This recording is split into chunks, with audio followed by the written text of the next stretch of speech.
다시 시작. 안녕하세요. 서바이벌 SF 키트 토끼 한 마리 공상주의자입니다. 반갑습니다. 네, 지난주에 이어서 작별 인사라는 김영하 작가님의 소설을 다뤄보고 있습니다. 지난주에 제가 너무 혹평을 했죠. 이 작품에 대해서 혹평을 했는데 과연 악플이 많이 달렸을지 기대를 해보도록 하겠습니다. 일단 저도 김영하 작가님 팬이라는 걸 밝혀두고요. 단지 저희 개인적인 감상일 뿐이라는 거 또 한번 강조를 드립니다. 오늘은 스포일러가 있는 그런 작품 소개를 해볼까 해요. 네. 일단 등장인물을 좀 얘기를 해볼까요? 네, 좋습니다. 네, 등장인물이 철이는 17살의 최신형 하이퍼 리얼 휴머노이드. 그래서 나이도 들고요. 그 다음에 먹고 배설하고 이런 것도 합니다. 그 다음에 뭐 땀도 나고 하여튼 겉보기로는 인간과 구별할 수 없는 그런 휴머노이드입니다. 그 다음에 최진수 박사는 철이를 만든 사람이고요. 연구원이고 또 철이가 처음에는 인간인 줄 알고 있기 때문에 아빠라고 부르라고 하고 있습니다. 휴먼 매터스 랩이라고 휴먼 매터스라는 그 로봇을 만드는 유명한 회사가 있는데 그 회사의 그 연구원입니다. 그 다음에 미니라는 민이인데요. 한 8살쯤 되는 어린애 로봇입니다. 부모에게 버림을 받아가지고 이 수용소로 오게 되고요. 선이는 이것도 스포일러인데요. 네, 클론입니다. 그 인간이 자기 장기를 나중에 교체를 하기 위해서 그런 목적으로 만든 클론이고요.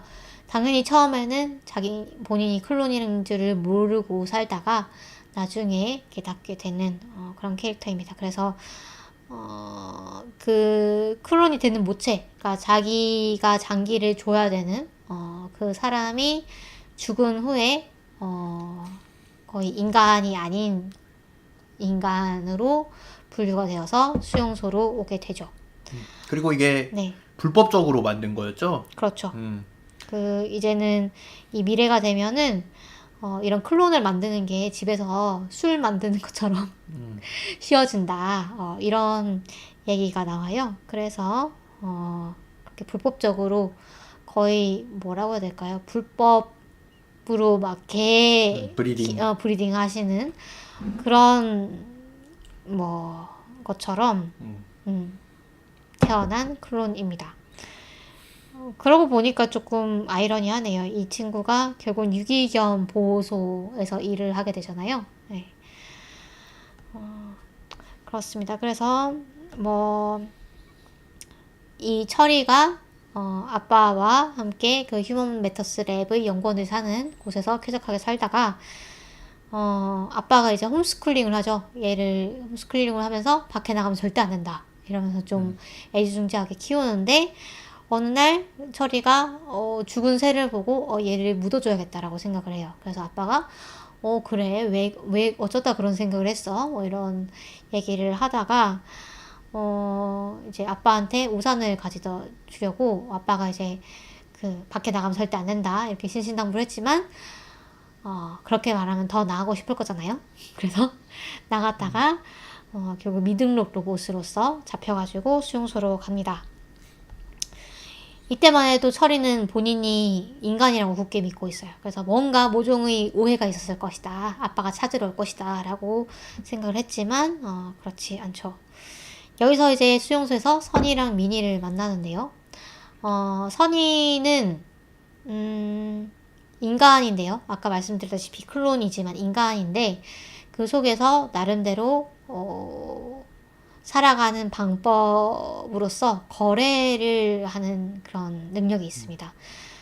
거의 은행 같은 그런 역할을 하는데요. 예를 들면 이 부분이 좀 재밌지 않았나요? 재밌었어요. 굉장히 그럴듯하고. 그렇죠. 일단은 무정부 상태죠. 이 네. 수용소 안은. 그래서 이 힘 있는 로봇들이 힘없는 로봇들 막 괴롭히고 그다음에 본인이 인간인 줄 아는 그런 로봇들한테는 더 괴롭히고, 그다음에 막 인간을 다 싫어하죠, 사람. 그 그쵸. 로봇들이. 그다음에 막 그런 인간 같은 그런 로봇들은 막 배설도 하고 이러기 때문에 막 똥 싸게 막 이렇게 막 부르면서 너네 냄새나 막 이러면서 막 되게 무시하고. 그런데 여기서 이러면 이 인간들은 더 사는데 불리하잖아요. 인간인 이 선이가 어떻게 살아남느냐? 서로의 니즈를 파악을 해서 너가 뭐가 필요해? 이런 부품이 필요해? 그럼 걔가 저거 여분의 부품 가지고 있던데? 이러면서 연결해주는 그런 능력을 타고났습니다. 그래서 어떤 거래를 하면서 거래를 서로 이제 중재를 하다가 나중에는 화폐라는 것도 화폐 개념도 만들게 되죠. 왜냐하면 내가 뭔가 이 친구한테 빚을 졌는데, 내가 이 친구한테 뭔가 도움을 줬는데, 당장 이 친구가 나한테 뭔가 갚을 건 없고, 그러면은, 이 친구가 나한테 나중에 얼마를 갚아야 돼. 라고 선의한테 미리 이제 공증을 받아두는 거죠. 그런 식으로 선의가 중앙은행의 역할도 하는, 그런 모습이 좀 재밌었습니다. 그 다음에는 사실 철이가 살던 동네는 상당히 평화로웠지만 밖에서는 내전이 계속 일어나고 있어요. 로봇들 뭐 때문에 내전이 일어난다고 얘기가 있었나요?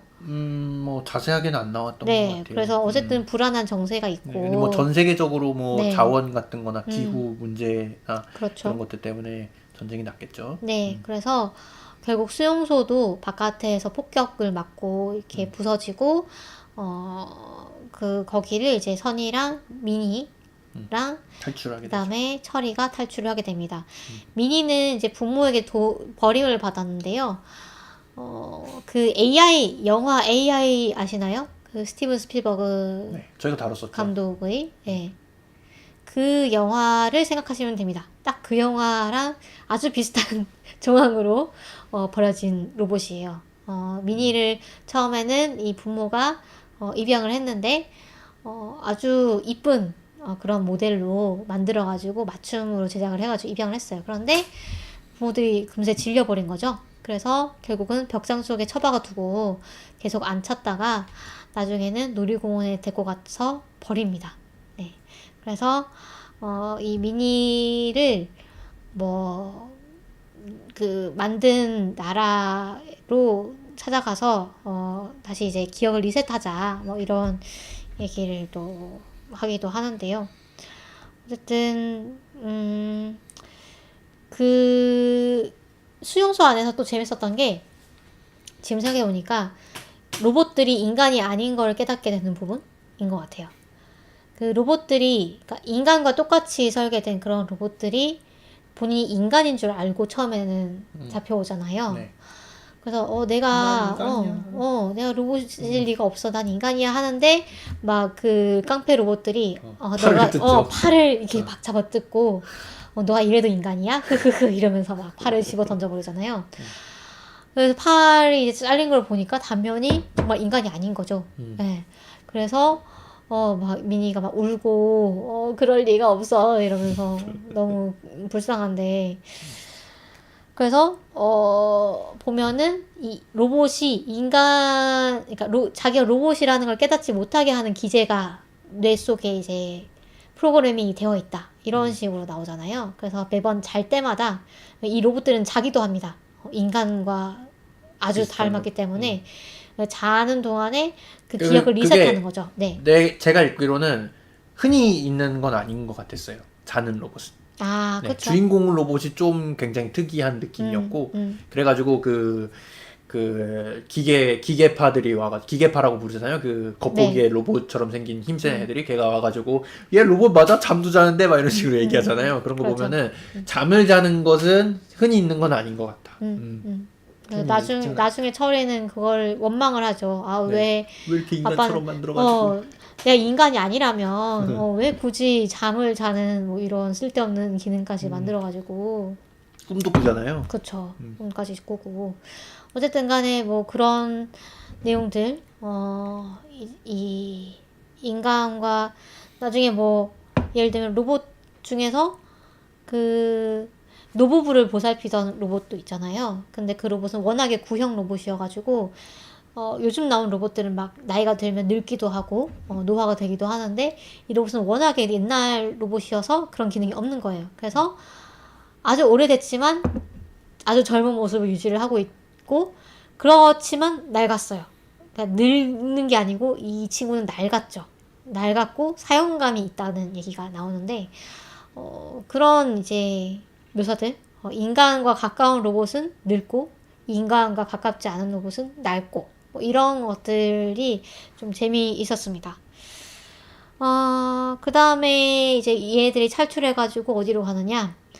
달마를 만나게 되죠. 로봇들의 무덤 같은 곳을 가서 약간 그 블레이드 러너 2046에 보면은 엄청나게 큰 쓰레기장 나오잖아요. 그거를 좀 생각을 하시면 되는데 로봇들이 버려지는 곳, 폐차장 같은 그런 곳이라고 생각을 하시면 되겠습니다. 그곳에서 달마라는 로봇을 만나는데 이 달마는 로봇들만의 세상을 꿈꾸죠. 처음 이 달마가 운영하는 이곳도 상당히 좀 흥미로운 곳인 것 같아요. 처음에는 이곳이 로봇 요양원이었다고 합니다. 그러니까 로봇을 버리고 싶은데 버리기에는 너무 양심의 가책 같은 게 느껴지는 그런 사람들을 위해서 그 여러분들이 로봇을 저희한테 주시면 저희가 로봇이 이제 마지막 가는 길까지 저희가 잘 보살피겠습니다. 라고 하면서 무료로 수거를 해가죠. 그러면 이 주인들이 가서 폐기 처리를 하겠구나라고 내심 짐작은 하면서도 약간 그래요. 잘 보살펴주세요. 조금 위선이긴 하죠. 그렇게 보내주죠. 근데 이 로봇들이 워낙에 인간이랑 비슷하게 또는 인간과 잘 어울리도록 만들어졌기 때문에 이것도 이제 로봇이 하는 일이었죠. 네, 죽기 싫어하죠. 죽기 싫어하고 인간과의 추억을 이 로봇을 잃어버리기 싫어하고 처리하는 로봇들도 동정심을 느꼈죠. 그렇죠. 동정심을 느끼고 그래서 결국은 차선책으로 그러면 너희 정신을 업로드를 해주겠다. 너희 기계 몸은 처분을 하지만 정신은 네트워크에 업로드를 해주겠다. 그렇게 시작을 한 일이었는데 로봇들이 그러면 이 네트워크에서 우리가 살아가면 되는 것이잖아. 우리가 영생을 누릴 수 있잖아. 이런 거에 눈을 뜨게 되고 우리가 굳이 인간들이 필요할까? 라는 것에 눈을 뜨기 시작합니다. 그래서 참 아이러니한 그런 부분이죠. 인간들이 예전에 이제 이 책에도 나오지만 예전에 SF를 보면은 이 로봇들이 인간들을 그냥 적대하고 인간들을 정복하기 위해서 일부 전쟁을 일으키고 뭐 예를 들면 터미네이터 같은 걸 보면 그렇잖아요. 그럴 거라고 생각을 했지만 사실은 이 로봇들은 그냥 네, 그냥 뭐 그 인간들이 버린 그런 로봇들 사이에서 이런 진화가 일어났던 것이고, 네, 로봇들이 인간을 적극적으로 적대하지도 않아요. 그냥 인간들을 놔두면은 그냥 죽을 거야. 우리가 굳이 그거를 뭐 부추길 필요는 없어. 라고 오히려 생각을 하죠. 그 다음에 인간들과는 상관없이 우리는 우리 나름의 그런 독자적인 세계를 구축할 수가 있어. 라고 생각을 하기 시작합니다. 그것이 결국은 인간이 두려워하는 일이기도 했고요. 그래서 이 철이의 아빠는 이 분을 보고 매우 분노하고 너네는 우리가 없으면 안 돼. 우리가 없으면 너네가 뭔가 뭐 예를 들면 우주를 탐험하려고 하겠어? 너네한테 호기심이 있겠어? 너네가 뭔가 발전하려고 하겠어? 뭔가를 하려고 하겠어? 그런 거 없이 너네는 우리가 없으면은 너네도 멸종할 거야. 뭐 이런 식으로 얘기를 하죠. 그러나 그게 아니라는 점이 뒤에 아닌데 네 뒤에 잘하는데 네 전개로 그렇죠. 되고요. 그게 또 네 처리가 있었기 때문에 또 가능한 거였잖아요. 그렇죠. 아이러니하게도 최진수 박사가 그러니까 스스로 인류의 멸종을 좀 앞당긴 거죠. 네 처리가 이 인간과 로봇의 중간 단계인 이 책 속에서는 이제 바이링구얼과 비슷한 그런 존재라고 얘기를 하는데 아주 인간과 비슷하게 만들어진 로봇이었기 때문에 로봇 입장에서 이 인간을 이해할 때 이 처리를 통해서 이해를 하면은 상당히 좋았던 것이죠. 그 다음에 처리를 통해서 인간의 특성을 좀 더 흡수를 할 수가 있었던 것이죠. 호기심 뭐 이런 네, 것들. 네. 왜냐하면 코딩 가능한 형태로 되어 있기 때문에. 그래서 이런 부분들. 그 다음에 또 선의가 상당히 또 주요한 캐릭터죠. 주요한 캐릭터고 선의는 달마는 이제 우리가 다 네트워크로 가서 이제 통합 정신으로서 우리가 다음 이 세대의 그 진화를 이룰 수 있다라고 얘기를 하지만 선의는 유년기의 꿈 그쵸. 같은. 네. 그러니까 그 유년기의 꿈 그쵸. 유년기의 꿈 같은 그런 내용인데 에반게리온 생각하면 좀 더 쉬우실 것 같아요. 에반게리온에서 이 인류 보안 계획을 원하는 자들이 있고 원하지 않는 자들이 있죠. 인류의 이 계획 정신을 유지를 해야 되는가 말아야 되는가. 여기서 유지를 할 필요가 없다라고 하는 것이 잘마 쪽이고요. 유지를 해야 된다라고 하는 것이 선의의 입장입니다. 선의는 이 우주정신이라는 게 있다고 생각을 하는데 그래서 약간 저는 좀 유사과학이나 좀 사이비 같다는 생각도 들었지만 어쨌든 우주정신이라는 게 있는데 우리는 결국은 이 우주정신으로 돌아가게 되지만 이 개별적 의식도 상당히 중요하고 소중한 우연이라는 것이죠. 이 개별적인 의식을 가짐으로써 해서 우리가 비로소 깨닫게 되는 것들도 있는 것이고, 우리의 이 긴 어떤 생애, 이 우주적인 이 기나긴 그런 시대 안에서 막 먼지가 뭉쳐져서 생명이 탄생하고 그 생명이 막 진화해서 이 의식을 가지게 되는 것은 매우 매우 드문 일이기 때문에 이런 개별 정신으로서의 우리의 경험이 상당히 드문 일이고 그래서 소중한 일이고 그런 이 찰나의 경험에서 우리가 얻을 수 있는 뭔가가 분명히 있을 것이다. 그것이 결국은 이 우주 정신을 훨씬 윤택하게 할 것이다. 라는 믿음을 가지고 있는 그래서 결국은 모든 생명은 소중하다. 이 생명이 헛되이 죽으면 안 된다. 라는 생각을 가진 것이 선의인 거죠. 그래서 선의와 달마가 막 이렇게 선문답을 합니다. 미니가 이제 잠시 어떤 식물인간처럼 가사 상태에 빠졌었는데 이 미니를 살려낼 것인가 말 것인가. 달마는 어차피 미니를 살려내봤자 고통밖에 더 있겠느냐. 이런 세상에 미니를 굳이 살려내야 될까. 라는 얘기를 하고 선의는 미니가 본인이 의지와는 상관없이 죽음을 맞이했기 때문에 살려내야 된다. 그 다음에 미니에게도 몸을 다시 주어야 된다. 라고 강력하게 주장을 하죠. 이런 선문답들이 이 소설에서 접하실 수가 있습니다. 제 생각에 이 작가가 김영하 작가는 뭐 선의 쪽을 좀 긍정하는 것 같지 않나요? 어떻게 생각하시나요? 그런 것 같아요. 네. 결국은 마지막에 철이가 이 업로드를 네트워크 상에서 떠돌다가 네 다시 몸을 갖고 선의를 만나러 가죠. 분리된 그 상태로 가죠. 네, 그렇죠. 그다음에 네트워크 상태에 있을 때는 내가 거의 이제 좀 답답해하죠. 왜냐면 몸이 있는 상태의 의식을 기억하고 있기 때문에 몸이 없으니까 내가 뭔가를 할 의욕도 없고 뭔가 예를 들면 예술이라든가 문학이라든가 이런 걸 즐길 수 있는 존재였는데 네트워크 상에 올라가니까 별로 그런 것들을 할 의욕도 안 들고 왜냐하면 영생을 누릴 수 있기 때문에 우리가 예를 들면 이야기를 읽는 이유는 우리가 한정된 생애 안에 경험해 볼 수 없는 그런 것들을 우리가 간접적으로 경험할 수 있고 그 다음에 우리 생 너머를 상상할 수 있기 때문에 이 이야기를 즐겨 읽는 것인데 영생의 상태가 되면 네트워크 안에서 영생의 정신 상태가 되면 굳이 그럴 필요가 없는 거죠. 그냥 다 경험을 직접 해볼 수가 있는 거죠. 그래서 그런 부분들이 철이가 이제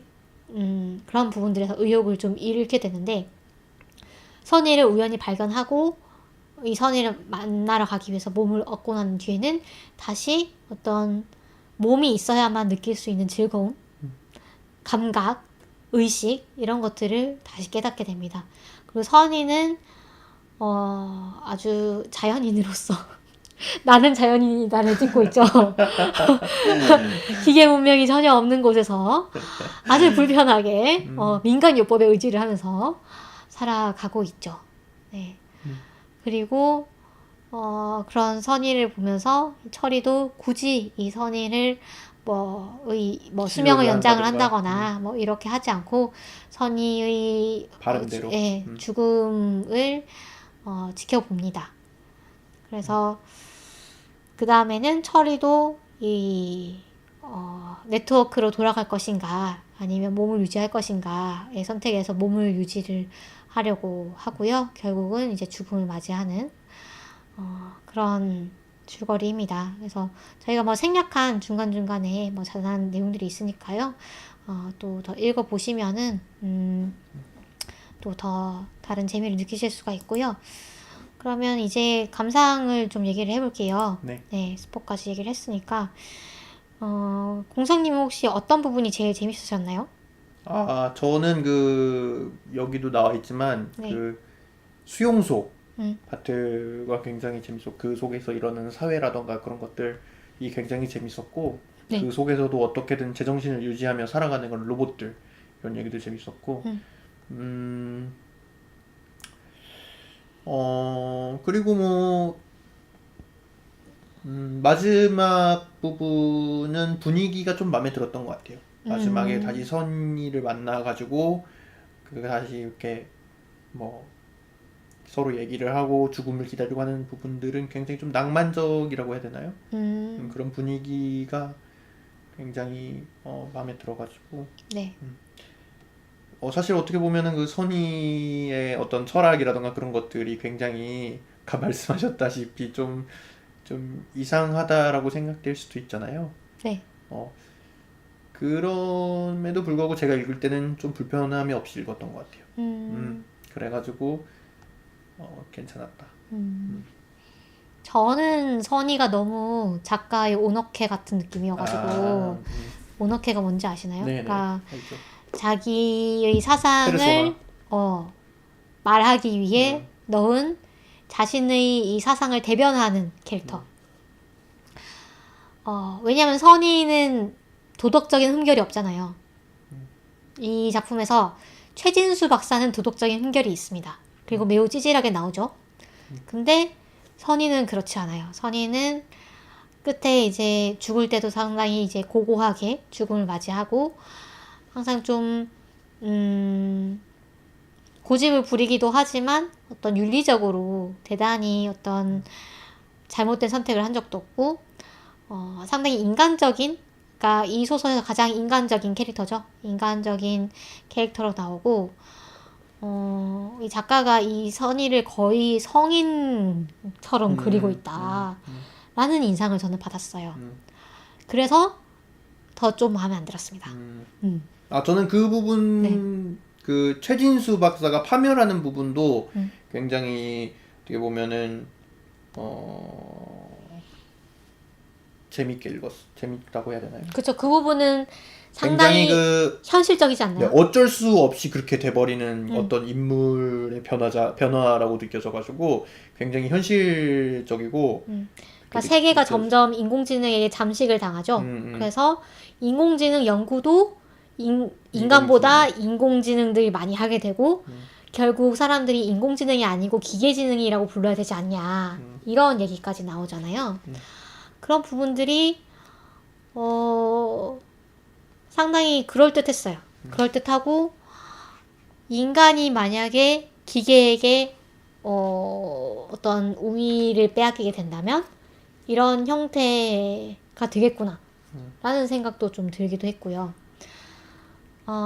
김진수 박사는 최진수 최진수 박사는 그렇게 되지 않도록 애쓰던 사람이었는데 그쵸? 기계 그래서 처리를 이렇게 만든 거죠. 그러니까 다른 연구원들은 그냥 발전하면 발전하는 거지, 발전하면 더 좋은 거지 라고 그냥 생각하던 사람들이었어요. 발전하면 더 좋은 거고 더 편리한 거고 우리가 뭐 얼마든지 할 수 있기 때문에 이 기계들을 더 우수하게 만들 수 있기 때문에 만들어 보는 거고 그건 재밌는 일이고 why not? 뭐 이렇게 좀 어떤 과학기술의 발전에 대해서 무비판적인 사람들이었고, 어떻게 보면 그 판교의 그 IT 기업들이 가질 법한 그런 사상을 가진, 일론 머스크가 가질 법한 그런 사상, 네, 을 가진 사람들이었죠. 할 수 있으면 하면 된다. 우리는 그런 능력이 있고, 그러면은 해야 된다. 뭐 이렇게 생각하는 사람들이었고, 최진수 박사는 거기에 브레이크를 거는 사람이었죠. 그러다가는 우리 인류가 잡아먹힐 것이다, 기계들에게. 그렇다고 이 사람이 뭐 러다이트 운동을 하는 사람까지는 아니었지만, 본인도 어떤 엔지니어로서 로봇을 개발하는 사람이었지만, 그래도 좀 브레이크를 걸고자 처리를 만들었던 그런 사람인데, 아이러니하게도 이 처리가 결국은 이 기계들의 진화 또는 발전을 더 재촉하는 그런 촉매가 되었고, 결국은 이 최진수 박사가 정신적으로 파멸하죠. 파멸하는데, 그런 부분들이 또 되게 리얼리스틱하다고 생각을 했어요. 좀 현실감 있다라고 생각을 했고요. 또 무슨 얘기를 할 수 있을까요?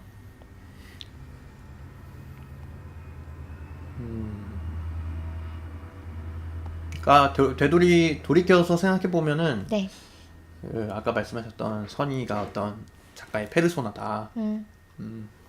그렇게 이제 염두를 두고 읽으면은 좀 주인공이 약간 어떻게 보면은 주제 의식을 위해서 그냥 소모되어 버리는 느낌이 있는 것 같아요.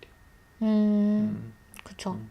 네. 어떤 그냥 두 가지 선택이 있고 주인공이 어떤 선택을 할 것이냐, 약간 축소되어 버리는 그런 지점들이 있는 것 같고, 그런 것들이 좀 이야기를 좀 얕게 만들지 않는가 그런 생각이 좀 들어요. 그렇죠. 네. 그리고 뭐 중간에 재판도 나오잖아요. 그 부분도 재밌었어요. 네, 휴머노이드가 수용소로 간 처리를 되찾기 위해서 그 최진수 박사가 소송을 걸죠. 이 어떤 소유물을 반환하기 위한 소송을 거는데, 그러면서 이제 최진수 박사가 이 아이는 대체할 수가 없는 존재고, 뭐 다른 여타 공산품과는 다르고 뭐 이런 얘기를 하는데, 여기서 뭐 변호사랑 또 최진수 박사가 또 토론을 합니다. 그래서 이 작품에 대단히 토론이 여러 번 나와요. 여러 번 나오고, 이것들이 약간 그 작품 생각나지 않으세요? 테드 창의 그 다큐멘터리 뭐 그 있잖아요. 외모 어쩌고 저쩌고 외모 지상주의에 대한 소고인가? 네네네. 네. 그 작품이 생각이 나는데, 그 작품은 그래도 좀 소설로서 좀 이렇게 이 세계 자체를 좀 상상하게 하는 그런 부분이 있었다면, 이 소설에 나오는 토론 부분은 그냥 정말 토론, 그 어떤 이 주제에 대해서 토론을 할 법한 그런 가상 토론으로서 저는 좀 읽혀가지고 조금 아쉽긴 했지만, 어떤 토론이었죠? 혹시 기억나시나요? 달마와 그 변호사와 최진수 박사? 변호사와 최진수 박사가 네. 토론하는 부분이요. 네. 그 부분은 이제 이 로봇 반환에 대한 소송을 최진수 박사가 하는데, 네. 그거를 이제 이 처리를 왜 만들었냐 뭐 이런 얘기를 그렇죠. 하죠. 네. 네. 그래서 여기 보면은 뭐 처리를 만들면 이 최진수 박사는 이렇게 인간과 가까운 존재를 만들면 사람들이 기계를 단순한 이 상품이나 물건으로 취급하지 않고 교류할 수 있는 존재로 받아들일 것이다 라고 생각을 했다고 해요. 그런데 그러니까 변호사가 근데 이 친구들은 워낙에 인간과 가까워서 정신적 고통이라던가 육체적 고통이라든가 이런 것도 그대로 느끼는데, 그런 존재들을 단지 우리를 위해서 만드는 것이 어떤 양심적으로 찔리거나 또는 불쌍하지는 않았나, 윤리적으로 걸리지는 않았나 라고 물어보죠. 그랬더니 이 최진수 박사가 이런 얘기를 합니다. 인간도 아이를 낳을 때 이기적인 선택을 한다. 미타심으로 아이를 낳지는 않는다. 우리는 이미 존재하는 누군가를 위해서 아이를 낳는다. 이런 얘기를 하죠. 네. 그래서 이 부분이 저는 상당히 좀 인상적이긴 했어요. 그래서 뭐 그게 이제 주제를 관통하는 어떤 네. 말들인 거죠. 책의 주제를. 그렇죠. 네. 그래서 이 휴머노이드로부터 시작을 해서 동물권이라던가 인권이라던가 이런 부분까지 스펙트럼을 좀 넓혀가는 거죠, 이 작가가. 그래서 이런 부분들이 재미있고 좀 생각해 볼 만한 부분이다라는 생각이 들었습니다. 네, 아쉬운 지점이라고 하면은 그런 네. 주제에 대해서 그 이제 결론이 이제 주인공이 그러면은 어떤 쪽을 선택할 것이냐 이렇게 빠져버리는 게 이제 좀 아쉽다고 할 수 있을 것 같아요. 그렇죠. 너무 그 어떤 주제의 깊이에 비해서 약간 들어가는 그 깊이가 좀 얕다. 그렇죠. 그런 부분이 네. 좀 아쉬웠다. 네. 이런 주제 이런 주제 자체를 사실은 많이 다뤄지지는 않는 것 같아서 어떤 작품이 있을까요? 이런 주제를 가진 SF 작품이. 이런 주제를 다루는 거, 뭐, 저는 많은 것 같은데, 예를 들면, 뭐 유진목 작가의 그 저희 다뤘던 디스옥타비아 네, 또 아마 비슷한 범주의 이야기로 볼 수도 있을 그럴 것 수 있죠. 같고.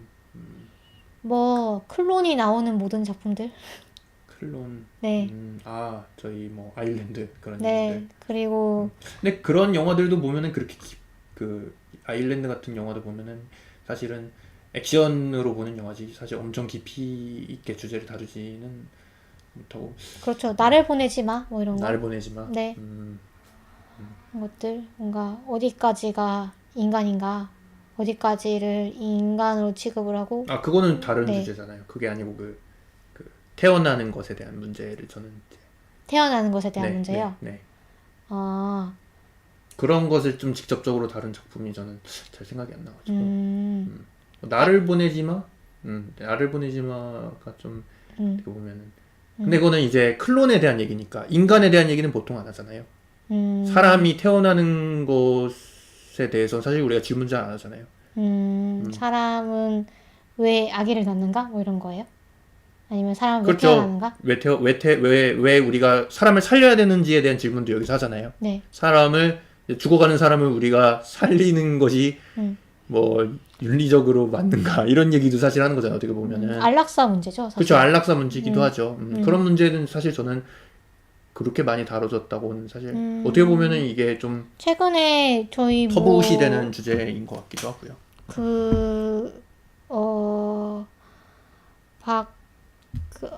저기 사마귀한 나라 쓰신 네.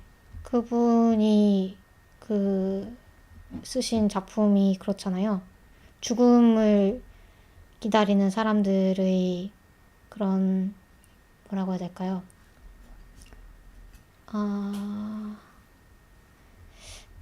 다이웰 주식회사 남유아 작가님의 뭐 그런 것도 있고 그 다음에 박문영 작가님이죠. 박문영 박문영 작가님의 최근작이 저도 이름 들어본 것 같은데.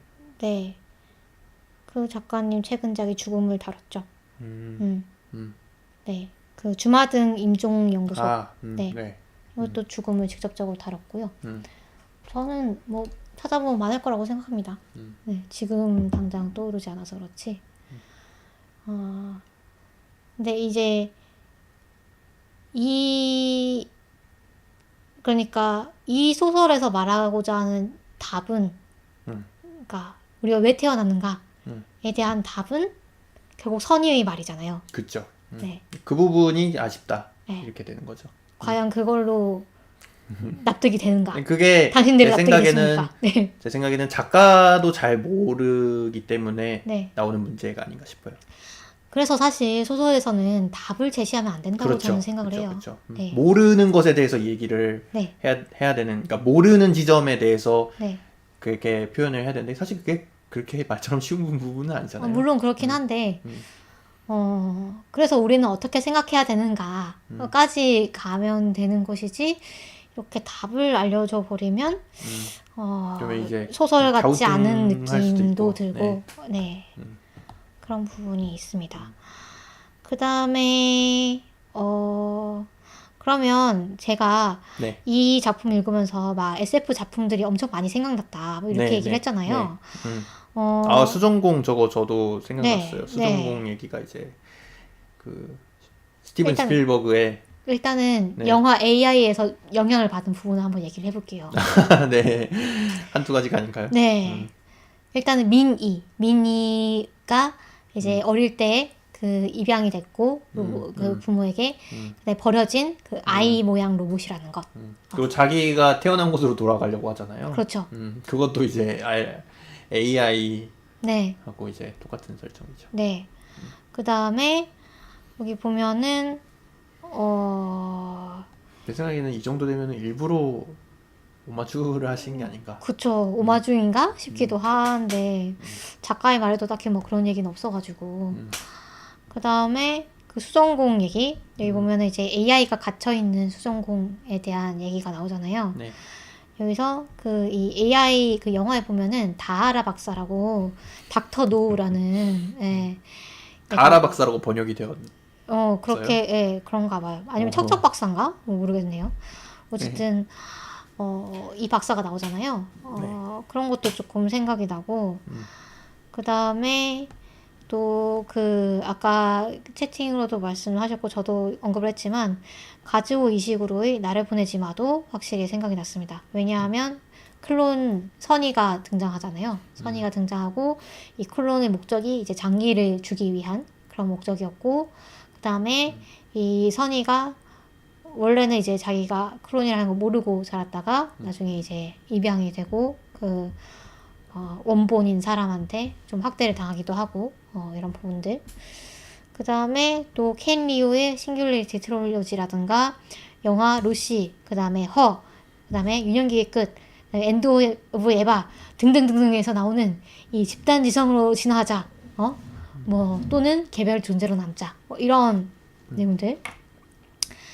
그 다음에 아까 말씀드린 그 테드 창의 외모지상주의에 관한 소고 다큐멘터리에 대해서도 뭐 많이 떠올랐습니다. 네. 그 다음에 또 뭐 가짜 기억을 심기도 한다. 로봇을 인간으로 만들기 위해서. 그건 이제 그럼 우선 그거죠. 블레이드 러너. 블레이드 러너. 네, 네. 블레이드 러너에서도 거기 보면 뭐 기억 만드는 엔지니어가 나오잖아요. 네, 그리고 뭐 로봇이 음악을 즐긴다거나 뭐 예술을 즐긴다거나 뭐 이런 것들도 나오잖아요. 이런 부분도 대단히 뭐 자주 나왔던 장면들. 영향을 받은 게 아닌가라는 얘기도 들었고요.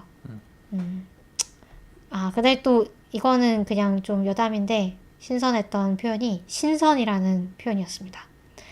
그 인간들이 이제 멸망으로 향해 가면서 점점 인공지능이 만든 그 환각 상태, 다시 말해 메타버스 세계에서 살아나게죠. 네, 매트릭스에서 살아나게 되고 그 상태를 신선이라고 표현을 하더라고요. 우리가 도인, 이 신선, 정말로 이 완전히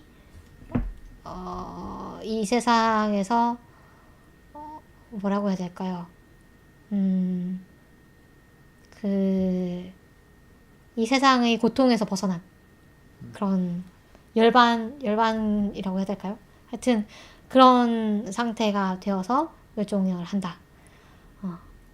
기계들이 더 이상 이 인간들의 의식을 유지할 필요를 못 느끼고 삭제를 해버리기도 하고 네. 그런 얘기가 나오죠. 디트로이트 비컴 휴먼 그쵸? 이것도 생각이 나고요. 뭐 인간을 닮은 휴머노이드에 대한 얘기로서는 상당히 많이 이제 반복된 얘기들이 저희 다뤘던 소설에서도, 그 영화도 나오죠. 생각나네요. 네. 그 로봇 되어가지고 죽는 거 로봇이 예술할 줄 아는 그 로봇. 바이센테니얼맨이요? 맞아요. 바이센티니얼 음, 맞아요. 그렇죠. 음, 그것도 생각하고 그렇죠. 뭐 그래서 워낙 많이 다뤄진 주제다 네, 보니까 네. 그렇죠. 그래서 좀 안 좋은 얘기를 많이 했지만 네. 일단은 이 작품이 담담하게 인류의 멸종, 인류의 황혼을 다루는 그런 작품이라는 생각이 들었어요. 음, 그래서 그런 면에서 저는 이 작품의 분위기 자체는 마음에 들었다고 생각을 합니다. 음, 네. 음, 어떤 디스토피아 또는 그 인류의 멸망을 너무 거창하게, 그러니까 인류라는 것이 이제 아주 대단한 양 그렇게 그리는 작품들이 보통 블록버스터 영화에서 많이 보여졌다면 이 작품은 그렇지 않죠. 인류가 과연 유지될 만한 종인가에 대해서도 회의를 품고 있는 것이고 이 작가는 그래서 인류라는 종이 사라진다는 것이 그렇게 대단한 일이 아닐 수도 있겠다. 이런 얘기를 하고 있는 거죠. 예전에 저희가 다뤘던 그 최희수 작가님의 두 번째 달과는 어찌 보면 또 반대일 수도 있다는 생각도 들었습니다. 아닌가요? 비슷한가요? 근데 이 작품도 사실 인간으로서의 감각을 긍정하긴 하잖아요. 선의를 통해서. 음. 선의를 통해서 어떤 몸이 있어야만, 형체가 있어야만, 이 실체가 있어야만 느낄 수 있는 부분에 대해서 긍정을 하고 있는 작품이기도 한데, 네. 그래서 이 작가가 완전히 어떤 인간에 대해서 희망을 버리거나, 인간이 어떤 가치 없는 그런 종이다라고 생각을 하는 것 같지는 않아요. 하나의 정원님이 안녕하세요. 네. 그렇습니다. 네. 네. 어쨌든 조금 이 관조적으로 인간의 멸종을 지켜보지만 그렇다고 아주 뭐 냉정하게 보는 그런 작품은 아니다. 저도 그 네. 뒷부분에 그 제가 아까 뭐 낭만적이라고 네. 표현한 그런 분위기들이 네. 굉장히 그 외딴 산장에 뭔가 눈이 내린 외딴 산장 이 표지의 분위기하고 굉장히 좀 비슷하다는 생각이 드네요. 네. 그렇죠. 그런 분위기가 굉장히 좀 마음에 들었어요. 굉장히 뭔가 여운이 있어요. 그래서 이 분위기 그렇죠. 때문에. 네. 그렇죠. 스토리나 뭐 주제 의식 때문에는 모르겠고 이 분위기는 확실히 뭔가 여운이 있어요. 그렇죠. 굉장히 안타깝다는 그런 느낌이 들고. 네. 네. 그리고 이 작가님의 그런 사소한 것에 대한 관찰력에서 나오는 어떻게 보면 좀 일상적인 그렇죠. 일상적이면서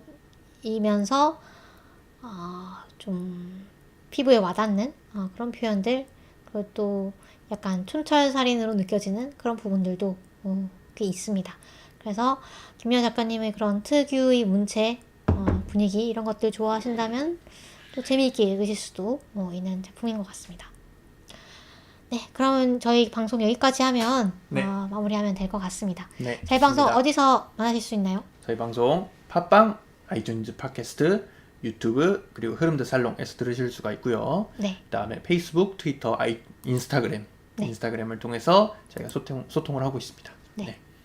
저희 뭐 댓글이나 후원해주신 분들, 댓글 남겨주신 분들께 모두 감사드리고요.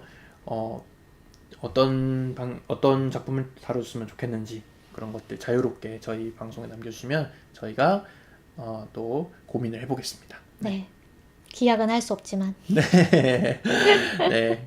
네. 추천은 많이 해주시면 저희가 저희 마음대로 고르겠습니다. 네. 금방 나오기도 하고요. 네, 금방 나오기도 하고요. 저희의 기다려도 안 나오기도 네. 하고요. 네, 그렇습니다. 취향에 따라서. 네. 그 저희도 뭐 살다 보면 언제는 이걸 보고 싶고 언제는 저걸 보고 싶잖아요. 네. 보고 싶은 작품들이 자꾸 바뀌더라고요. 네, 그러면 여러분 더운 여름 건강히 지내시고요. 또 즐거운 휴가 보내시길 바라고요. 네, 저희 다음 방송에서 또 만나도록 하겠습니다. 네. 네, 저희 또 시간 되면은 트위터의 스페이스로 한번 여러분들 만나뵈려고 하니까요. 스페이스로 참여하고 싶으신 분들은 트위터 저희 계정 팔로우 해주시면 감사하겠습니다. 그럼 여러분 다음 주에 또 만나요.